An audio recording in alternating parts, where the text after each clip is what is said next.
Today's Instagram live was about, 5 things couples and healthy relationships take lightly, right? So we will continue talking about the same topic, and I'm just waiting for Kumar to join. But till he joins, let's continue our conversation. So when we say this sentence that 5 things that couples and healthy relationships take lightly. So, what do we mean by this? And by saying that they take it lightly, what is it? So, taking things lightly does not mean that we are trying to say that they ignore their emotions or make fun of the situation or make a fuzz out of whatever things are going on, or just ignore the things, suppress the things. But what we are trying to say that Yeah, Kumar. Okay. hey Kumar, Hello. finally. Finally, yes. Yes, I don't know what was wrong over there, but anyway. Um, yeah, so I was just telling everybody that what do we mean when we say, these couples take things lightly. So, what I was telling everyone, Kumar, that what it means is that they do not make a fuzz out of it, or they do not make a big deal out of it. Like they do not exaggerate these kind of situations, and that is what we mean when we say that these couples take it lightly. So, um, Okay. cool. Okay, now going on towards the point. So, before we get into the points ourselves, so is there anybody here who would like to add? What do you guys think that couples who are in a healthy relationship, what could be the things that they do not make a big fuss out of? So, any points that are coming in your head? Any guesses?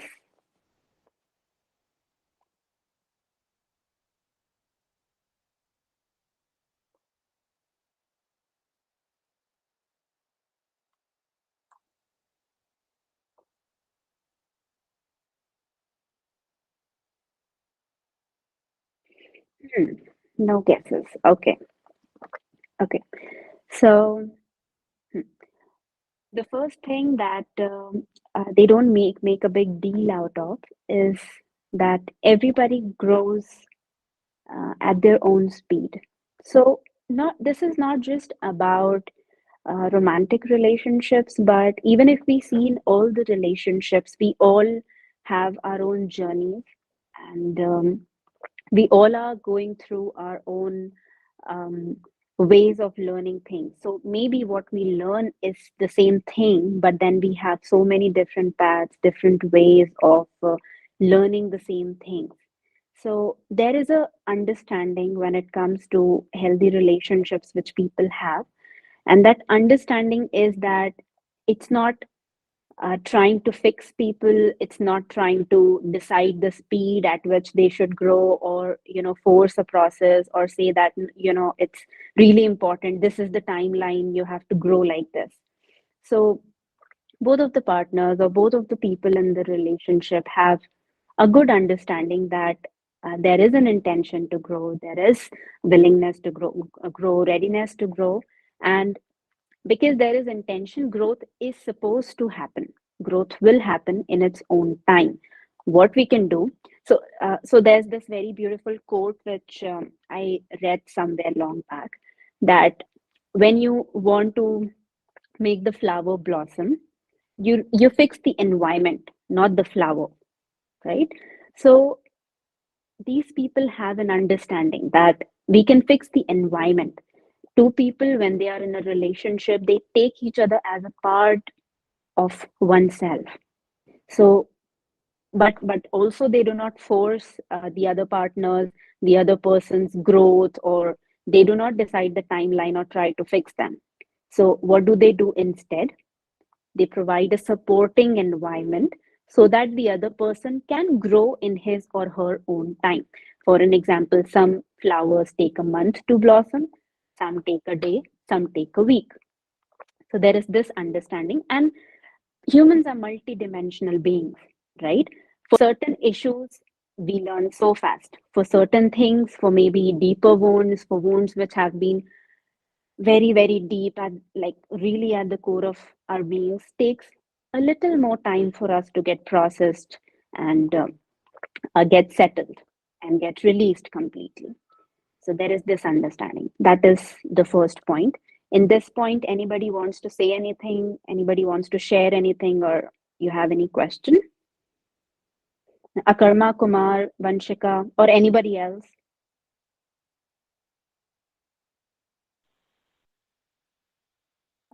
No, nothing from my side. Okay, cool. It seems as if I'm gonna speak for this session, and it feels so weird because we always have an You were interactive going, session. you were going to do that on Insta Live anyway. Yeah. Yes, Uh, but on Pre- Google Meet, it feels very weird. Prerna has raised her hand. Yeah, go ahead, Yes. Prerna. Yeah, Anamika, I think you will have to do most of the talking because in my space, I'm yet to learn what it is to be in a healthy relationship. So I'm just learning.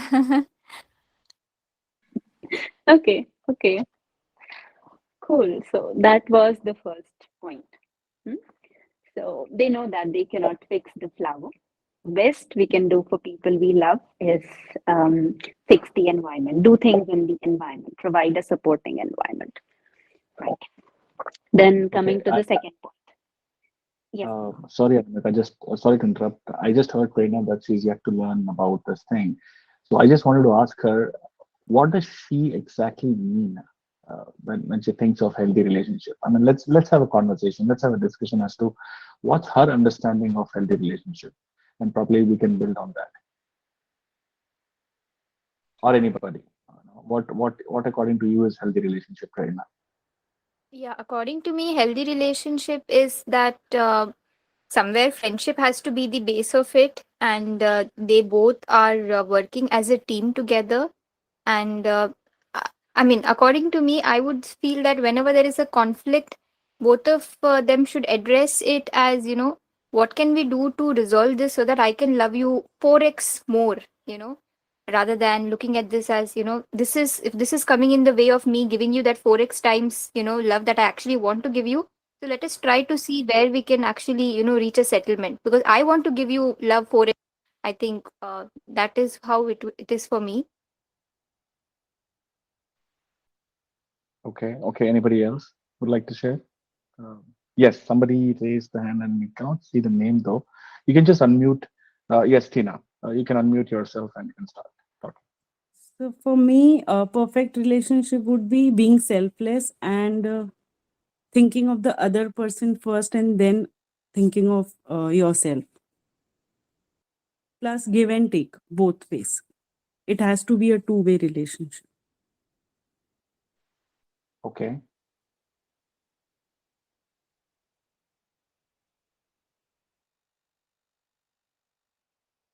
Wonderful. Yes, Yes, Kritika. Kritika.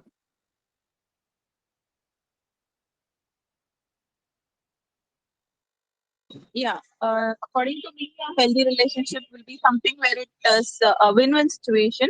Nobody feels that, I mean, either of them doesn't feel that they are sacrificing something so that the other can achieve. It is something like I nurture you and you nurture me, and in that, the base is going to be friendship, as one person told before. And it's kind of evolving together concept and being happy in the process.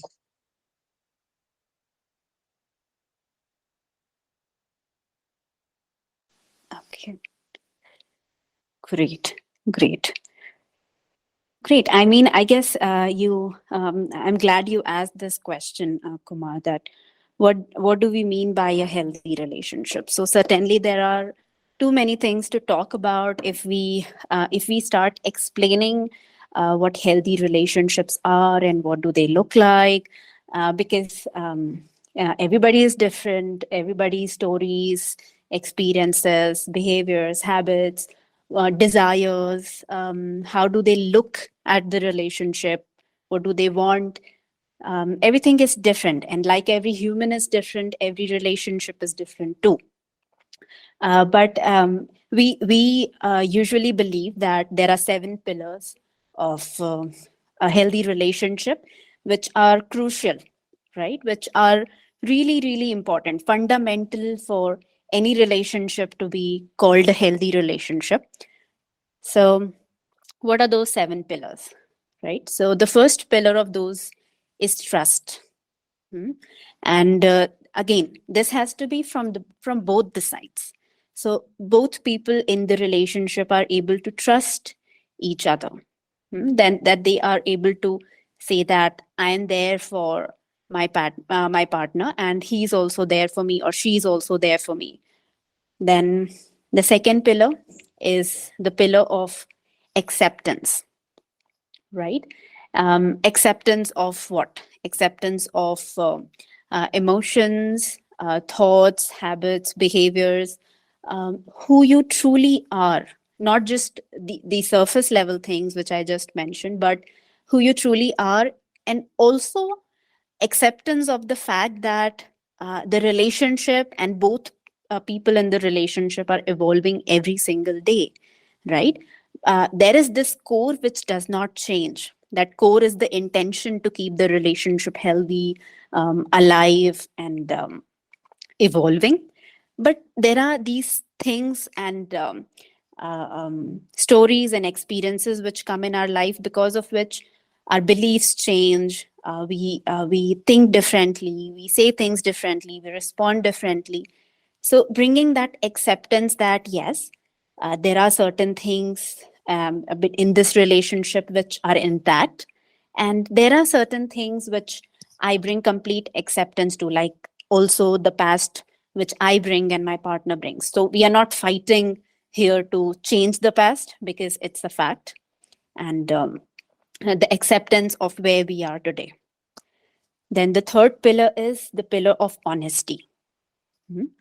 So in healthy relation, see, all of us lie at some or the other points for really, really small things. Did you eat my chocolate? Or did you take my thing? For really small, insignificant things which do not cause any harm or anything, we all do a lie.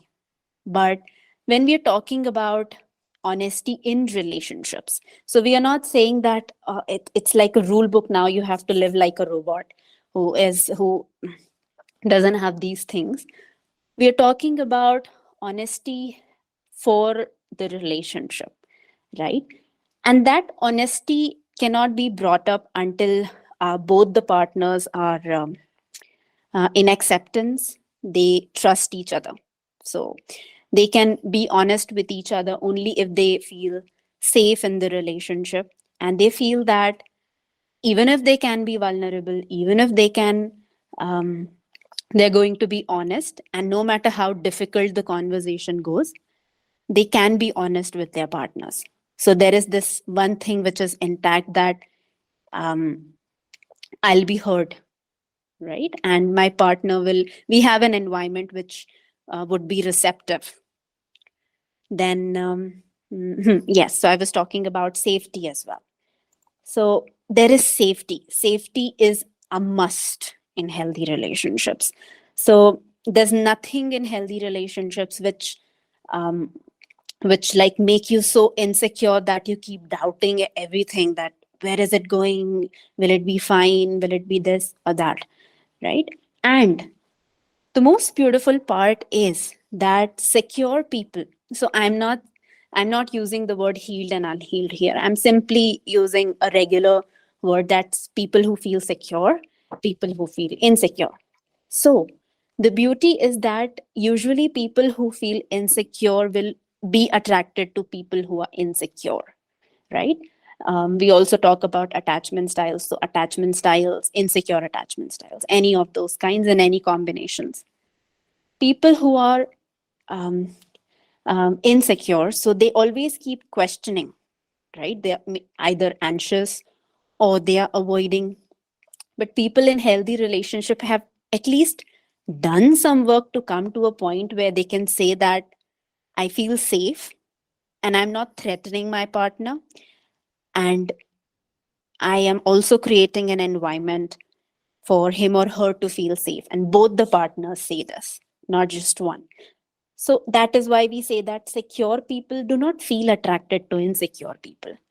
They do not feel that they have to protect people, they have to rescue people, they have to chase people, they don't fall for these patterns, because they don't have to prove this. They don't have to do things to make somebody feel safe, right? Because you actually cannot do that. So that's why safety is a must. It's there. Then comes compassion. Compassion, how do we explain compassion? Compassion as in compassion towards each other, right? Then there is affection. There's a lot of love and affection that is there. And then the last most important point is communication.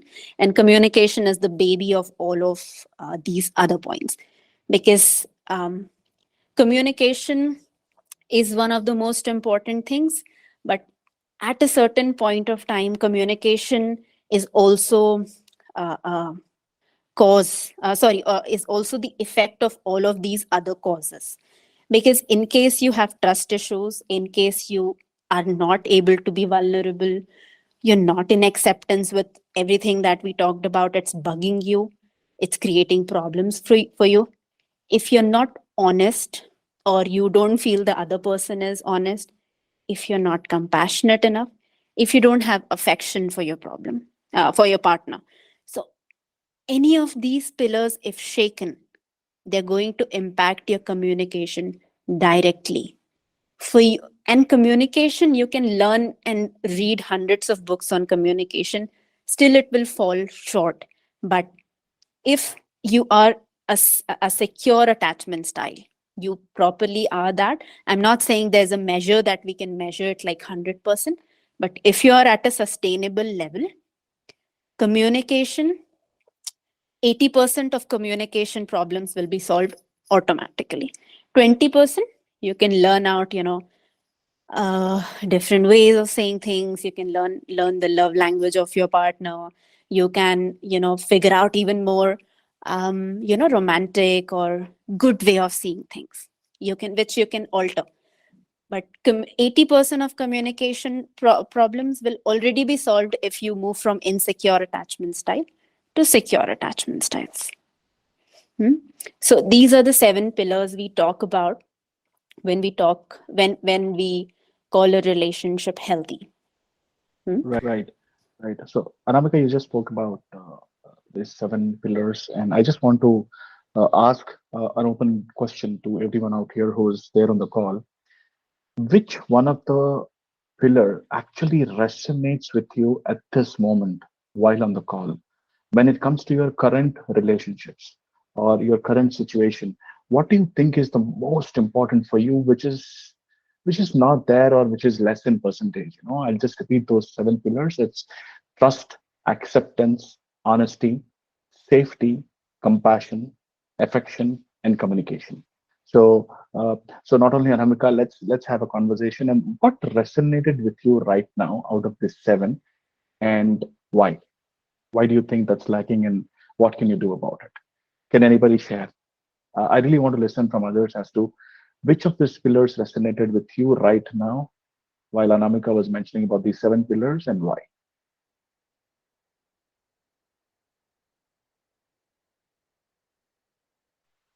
Yes, Lalni, go ahead. Good evening, everyone. Can Good evening. am I audible? Yes, you are. Yes. Yes, you're audible. Okay. Resonated as in, can I say if it resonated the opposite way? Whatever you felt, Anamika, when she was sharing, she said these are the 7 most important pillars, right? Which one do you think really touched you, when she was mentioning or describing about each one of them? The comfort, she was telling the third point, I think, where you feel, okay, it is not just secure, you are comfortable. Are you talking about safety here, or are you talking about compassion? Not compassion, safety. Safety. Okay. So I felt safety as in you feel safe, but within the relationship, I don't feel safe as in you can't be yourself. In that sense, I didn't Okay. feel safe. Meaning, you don't belong. You have lost. You're not where you should be. That that feeling came. I'm not where I should be. Okay. Okay. All That right. came. Thank you. Thanks for sharing. Anybody else? Uh, I just want to repeat my question. What is that one pillar which resonated with you at this time on the call, and why? Why that is most important to you?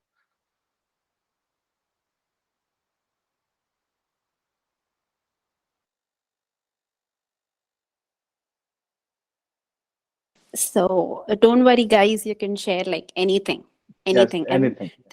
thanks, Lali, for sharing.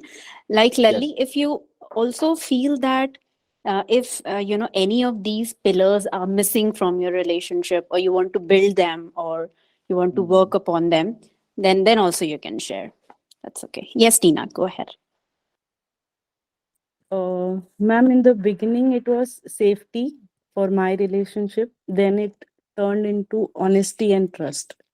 That I feel is lacking in my relationship. Mm. These three Okay. pillars. First, I could not. I could not have that safety of talking. Like it will be heard, and the other person will be receptive. And then it turned into honesty and trust issues. And ultimately, as you said, communication is the baby, so communication is affected. Right. Right. So is what you're explaining, is it so right now also? That's how you feel? Right now, many of the aspects I've accepted it, but communication I still think is a problem. Right. Right. So like we talked about, communication is, the baby of the other six pillars. So communication, what hampers communication is the same thing, right? That you're not able to be honest, or you're afraid, your fears are coming up, you're feeling insecure, unsafe.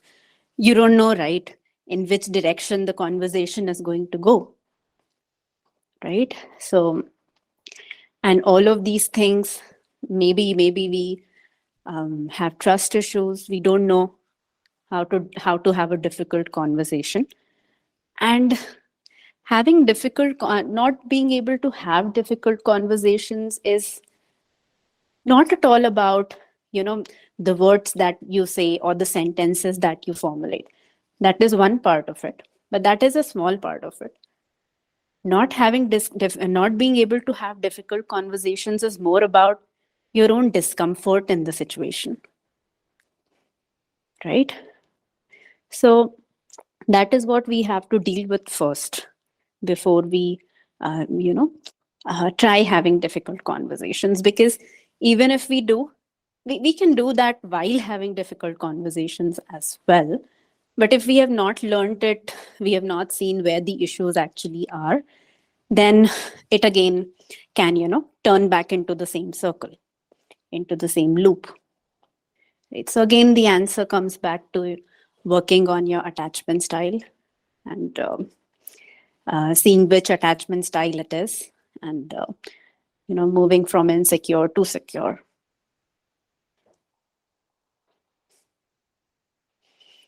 Yeah. Right. Anybody else would like to share?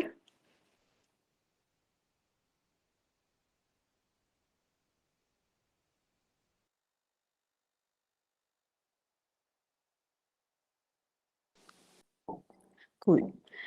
Let's go ahead. Akarma, anything you want to say, Vanshika or Kumar or any of you?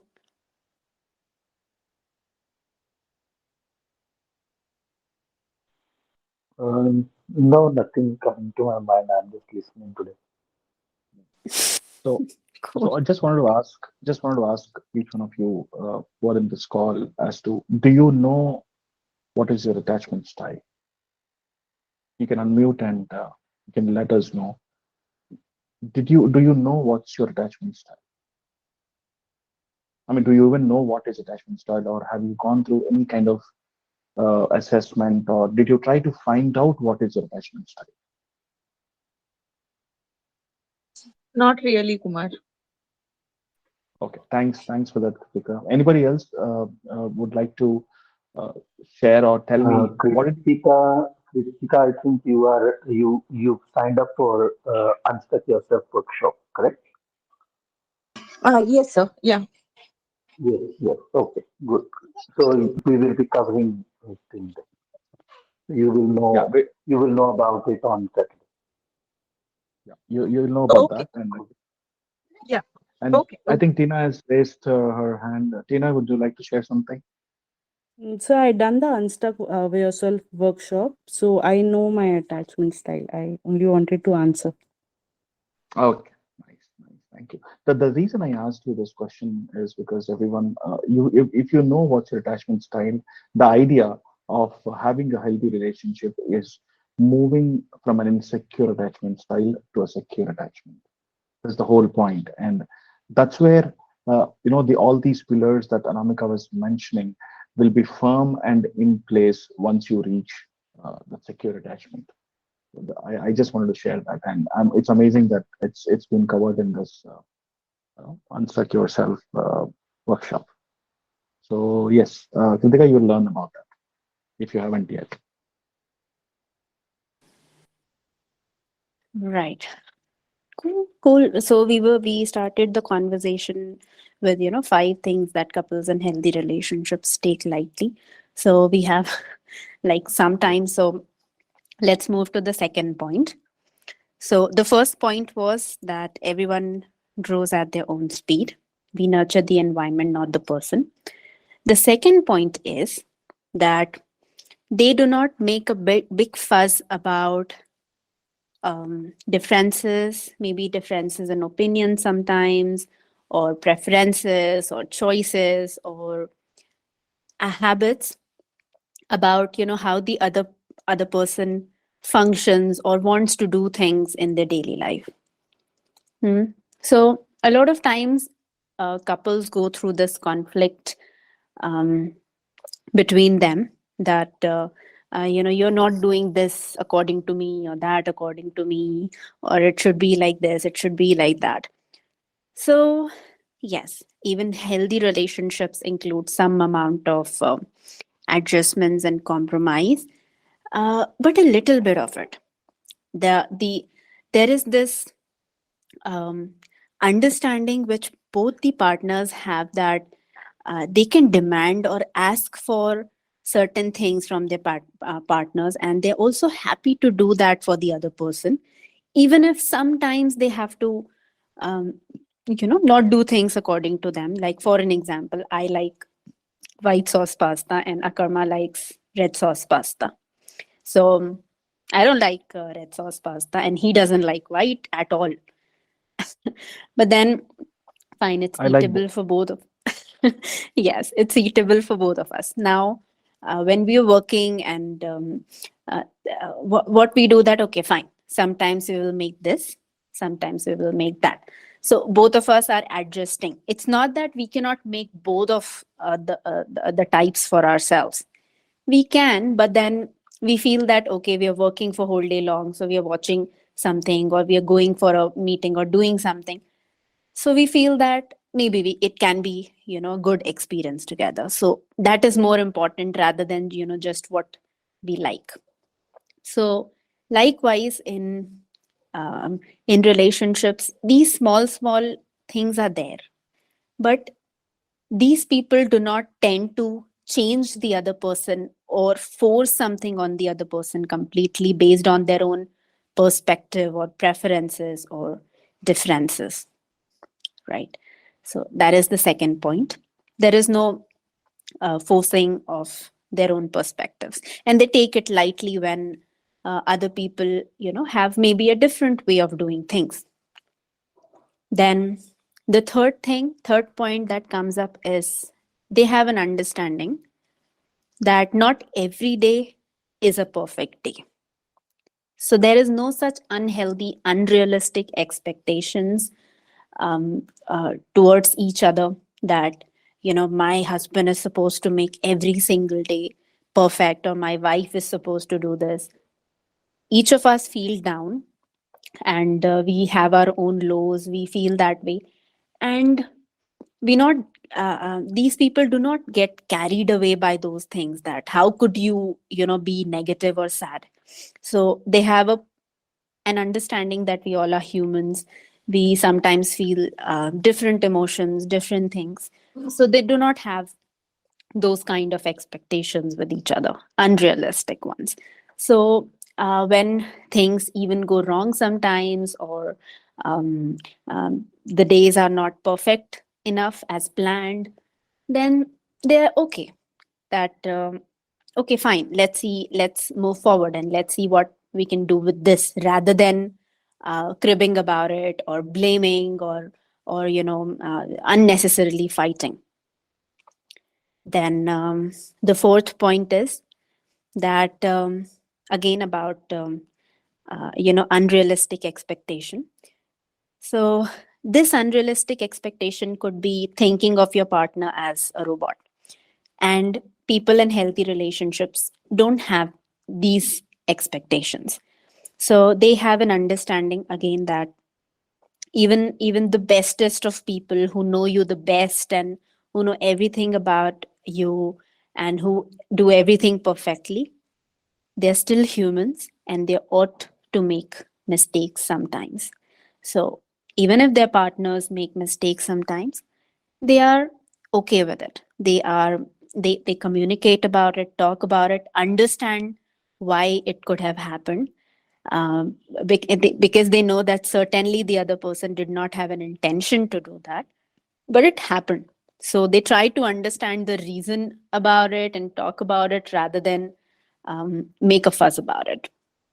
Then the fifth point is uh, others' opinions. So a lot of times for couples, a lot of people have different kind of opinions, or even family members or friends say that, this is how things should be, this is how a relationship should be, should not be, right? But for them, um, opinions of other people do not guide their relationships. They have this much conscience, this much awareness, that they can take advice from other people, but it's their relationship. They take it lightly. They don't make a big deal of what other people say. If they think that there's something to be done, the relationship is in their hands. It's not in the hands of somebody in the world, not even in the hands of the family, not even in the hands of their friends. It's their relationship, and they take full responsibility of how they want to create it. So they don't make a big deal of how everybody else wants to live. Husbands, no matter what family says, but if the wife is happy, or she wants to do something, and it's really important for her, it's of value for her, he sees that, okay, he provides an environment where she can be in her best, live her best life. Same does the wife, right? They do these things, small things, to support each other. So they do not let their relationships get burdened by what other people say. And one more point that they can so they don't take make a big deal of what happened in the past, right? They stay more focused on what is supposed to be done now. So they take their past as a learning towards how they are going to move forward, and what actions they are going to take right now. But they don't make a big deal out of it, that why did you do this, why did you do that, or what happened 10 years ago, right? And 20 years ago. And they do not keep playing that game in the same loop. They have at least that much awareness that what has happened has happened. And right now, what do we need to do? So they don't make a deal out of what happened 2 years ago, even, right? They're more focused on what needs to be done now. So those are a few pointers which were coming to my head when it comes to healthy relationships, and these people do not make a big fuzz out of these things, and don't make a big deal out of it. So those are a few points, and that's what I wanted to add to that. Anybody has anything to share? Anything coming to your heads, guys? Any pointers? I could remember only these many. Anamika, I would like to share. Please. Yeah, so like the relationship currently I'm in, so like there were a lot of problems, but it was not the problem because of the other person, but because of my own insecure attachment style. So when I understood this thing, and when I healed myself and went from insecure to secure attachment style, it made a lot of difference. And other thing is very important, that those two people, they are in a relationship, but they also need their own space.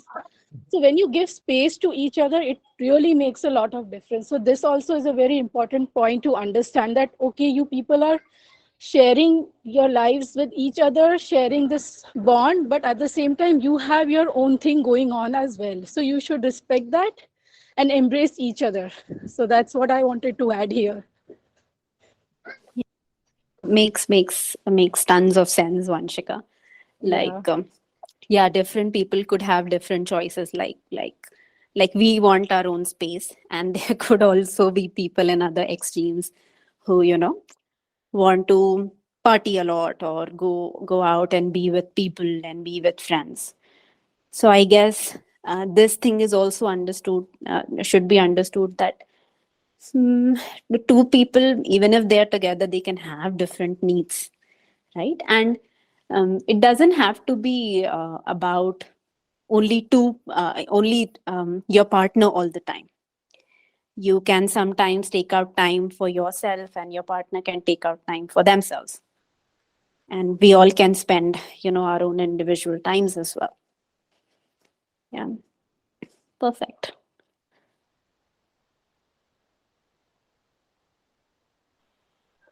Other thing that comes to my mind is that um, healthy relationship couples, they are also okay to talk about their previous relationship. I feel that they are okay to share that how did they feel about people in their past relationships, so they don't feel insecure um, about um, talking about their relationship with each other. So no kind of judgment or anything involved. It's more about feeling okay to be able to share that part of your life with your new partner.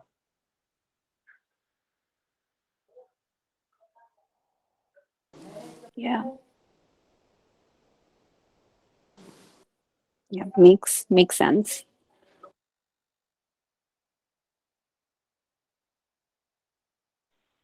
So one thing which I was also talking to Anamika about this topic is when we say 5 things that they take lightly.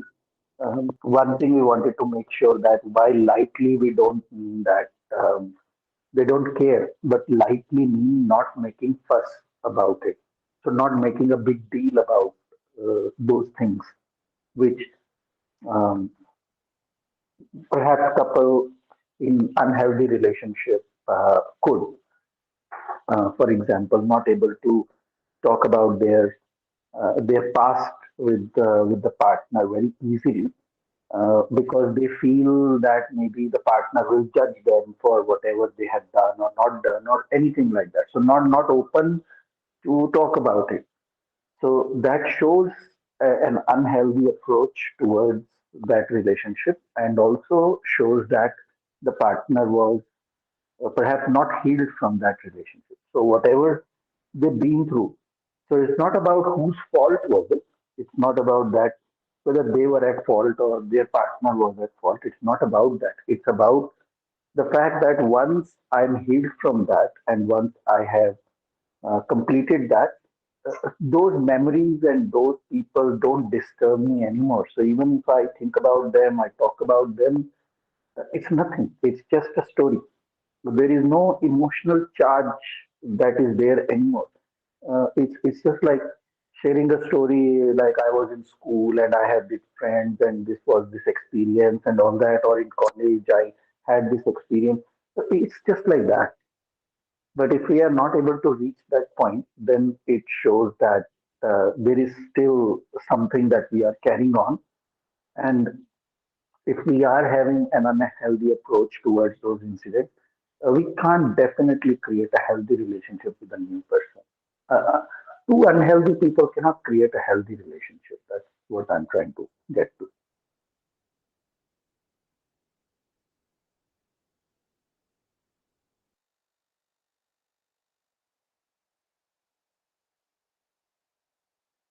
Yeah.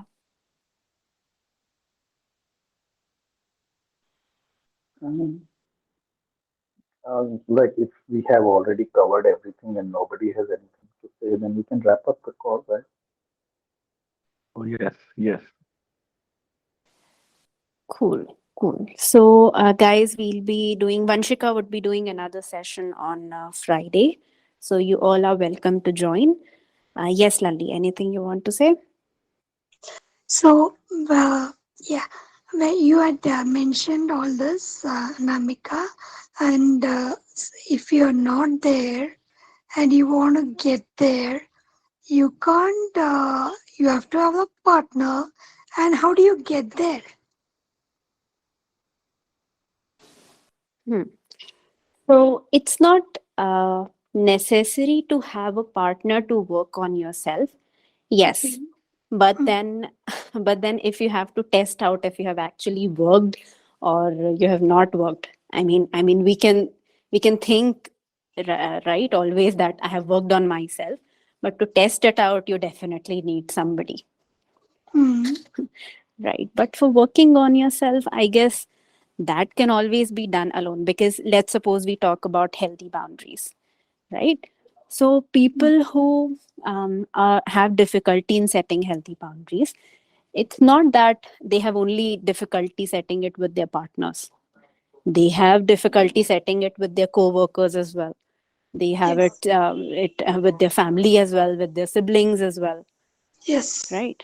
So yeah, so all of these things are interlinked. At some area you can begin the work, and then when you have reached that level you can start, maybe trying it out with your partner. So, what are Um, those I'll steps? just one. So I'll say it in a different way. I'll say that let's say you meet someone. Let's say you got separated from your partner, right? And you've been through a very traumatic experience with your partner. Now you are separated. So it's not that you will only know whether you are over that incident, you're healed from it only when you'll find another person. No, it's not like that. You will have friends, you will have people, you will have ways. Let's say you're watching a movie or you're reading a newspaper or a story and something reminds you of that. Anything could remind you. It's not that you have to have a partner only to figure these things out. If you have incidents that have scarred you, that have wounded you, even a friend talking about it or a family member talking about it or people talking, not even talking directly to you about it, they may be two people talking about it and your memory gets triggered and then you get triggered from that. That's all shows it's the work is still not complete. It's got nothing to do with that. Unless you have a partner, then only you will figure it out. No, there'll be 100 different ways by which you will know that I'm still not over it. Just watching a movie scene may remind you of something, and that could trigger you. That's interesting. Thank you. And Hmm. further, uh, how do you excavate everything? Not on one angle. Okay, insecure relationship is one. There may be you need clarity on many things, right? So it's okay.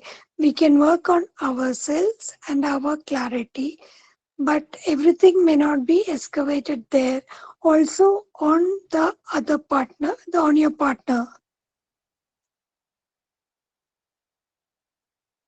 I actually didn't understand your question.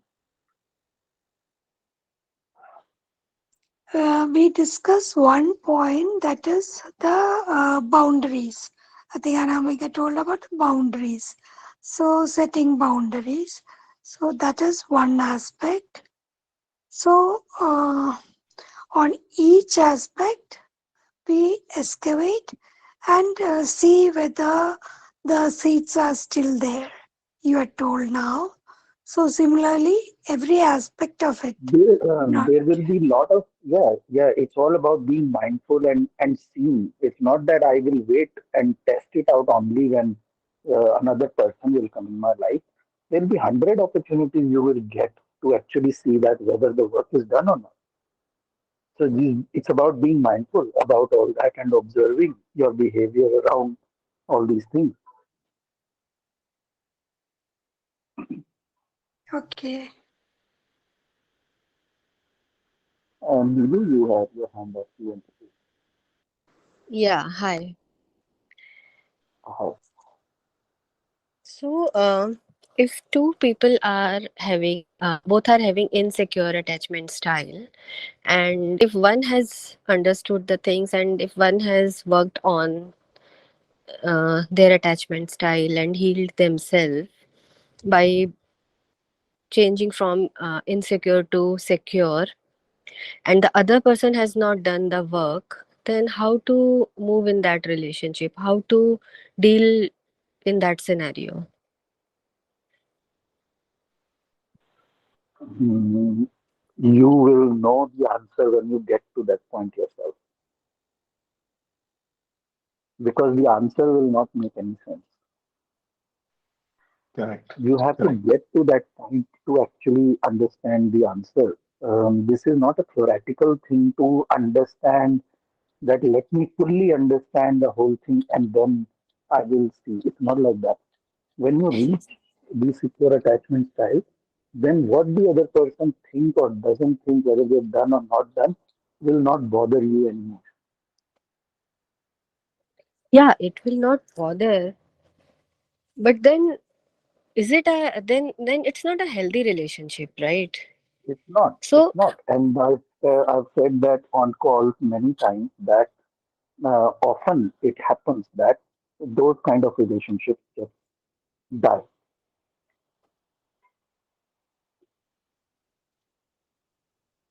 That's okay. often the case. So if, I've said that many times on the calls as well that if if someone is not ready for that kind of consequence, then don't heal yourself and just stay where you are, because there's a good chance that if your partner is getting inspired by you moving to that point and they see that you have become a more empowered person, more stable, more secure person, and that is empowering them and that motivates them to get up and do something about them, then that's good. But if not, then ultimately you will stop feeling any kind of attraction with that partner anymore. So when I say that the relationship die, that doesn't necessarily mean that people will divorce each other only. It just means that the marriage or that relationship will reach a point where you can just be functional, just knowing that this is how it is. And many people decide that we're not going to take divorce for whatever reason, family, kids, status, whatever. They still. And then other people think that no, I don't want to live this kind of life. So they feel more empowered to take that kind of decision to move out. But this answer can um, can make you fearful. This is why I said that you will not understand this answer because this can sound very daunting. and this can sound. But once you reach that point, you will come to a conclusion that there is no other option. Hmm. Hmm. Okay. There is no Okay. other option. When you reach that, then you reach a point where you feel so secured and so stable that you just okay to not take the shit anymore, and just take the right step. So um, that can only be taken by an empowered person. So if you still continue to be an insecure attachment style and you're trying to assess the situation, this will make you even more fearful. No, it's like just like I just was curious to know about like what can be the, I mean, result. It's not about ki The I will result, be thinking good about the good consequences. probability is those relationships die. They Hmm. reach a completion, because the whole point of this setup, why you were in this setup, if this was a karmic relationship, the whole point was for you to learn this life lesson. For the setup came so you become an empowered human being. And once you become an empowered human being, you then take decision from that empowered state and not from a hurt state. So even if you leave the relationship, you're leaving the relationship from a very empowered and from a very settled space, and not from the space of being a victim कि मैंने सब try कर लिया, कुछ नहीं हुआ, अब तो मेरे को छोड़ना है, या ये भी है वो भी है. So then even if you leave, you will be suffering from the hurt of that for a long time. But if you Mhm. leave because now you know that's the only option, you will be totally okay with that. There will be no hurt involved in that. Hmm. Okay. So that is The the other empower. people, Hmm. that's the empowered state. The other people who are not in that empowered state might see you as a very cold person, very emotionless person, Selfish. Yeah. selfish, or whatever. They will see Hmm. that. And Hmm. even those things won't matter to you, because you know that people will think like that. You know कि इसका कोई और था ही नहीं, ये इसका यहीं तक ही था, यहीं तक मेरे को इतना ही इससे यही सीखना था और ये सीख लिया मैंने, अब आगे बढ़ने का time. Hmm. Okay. So just to give a little analogy, or further explanation, I would say we are going through this autumn season, isn't it? Hindi में Hmm. कहते हैं पतझड़. So Hmm. the trees shed their leaves during the autumn, and do you think the tree gets affected? It's not, because it knows that it's going to blossom again. So is the relationships, when Akarma was mentioning about the relationships die, you're going to shed that as the dry leaves from the tree, and in order to, because you're already in that empowered state, so those kind of relationships that fall off is what I want to say. Hmm. Okay. Yeah, Thanks yeah. for the clarity. Yeah. Yeah, And Namika. there are a load of couples, like tons of couples who are in the is still continuing the relationships functionally, living separately in the same house, or maybe living in the different houses, just for the sake of the maybe children, or the society, or maybe family. And they are not um, um, they're in the relationship just for the namesake, but they're actually not in the relationship. So when we say that relationships die, so that doesn't necessarily mean that you have to get a divorce for it to die. That could be a case that it comes to a point where you feel that you want to experience a healthy relationship with maybe a different person. And even in that case, there are like plenty of couples. Maybe they don't come out and talk in public forums because it's not widely accepted in society. But there are plenty of couples who have come to a point where it's like they're just continuing it for the sake of something, and they are exploring relationships in their own space, right? Because both of the partners want to be in a relationship. So those are the different scenarios that could happen. Hmm. Um, Okay. Thank you. Thank you so much.